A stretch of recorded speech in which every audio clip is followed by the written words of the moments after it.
In this video, I'll be making a Minecraft creeper ring. I am using black CosClay because of its strength and flexibility, a few sculpting tools and some metal pipe or metal cutters to sculpt the ring around. If you don't have either of those, you can make a cylinder out of aluminium foil. I am using some cheap metallic eyeshadow and some mica powder. Condition and roll out a sheet of clay. I first tried my largest oval cutter, but it didn't look big enough. Instead, I used a large circle cutter and stretched and shaped it into an oval. I then cut a strip for the band of the ring, laid that around the pipe, and blended it to the oval. It doesn't have to be neat, but it does have to be done well. To give a hammer tone effect, I use a ball tool and start dotting around the entire surface. Roll out 2 lengths of clay, cut an angle on one end, and then start wrapping it around the edges of the ring. Cut an angle at the other end and then blend the 2 ends together.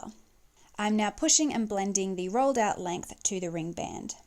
With a flat sculpting tool, I start pushing angled lines into the border. I then go back in, deepening and refining these lines. Moving on to the creeper.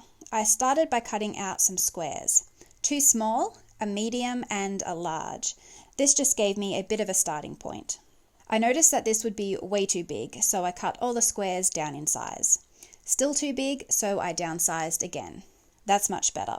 For the feet, I cut out a little 90-degree wedge to fit in around the belly. I then went in and added extra height to both the feet and head. I did this by adding extra clay squares to the ones below it. Lightly marked out the facial features, then refined the lines. For the band of the ring, I am using the silver eyeshadow and brushing it on with an old paintbrush. For the creeper, I first brushed on some dark green mica powder, then went in with a lighter green to give some variation.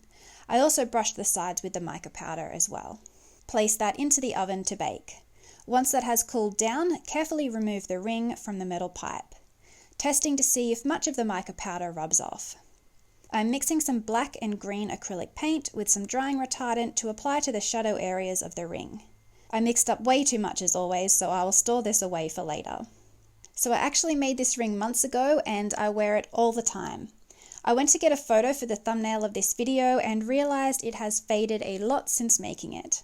I decided to paint it with metallic acrylic paint to see if that lasts better than the mica powders. I could have sealed it with a clear coat, but I really don't like the glossy finish. It looks too fake and tacky to me. Agnes would not leave me alone when I was trying to get photos. It's kind of funny because creepers hate cats. I will keep you updated in the comments section with how the paint holds up over time. I have a lot more projects in the works, so I hope you stick around.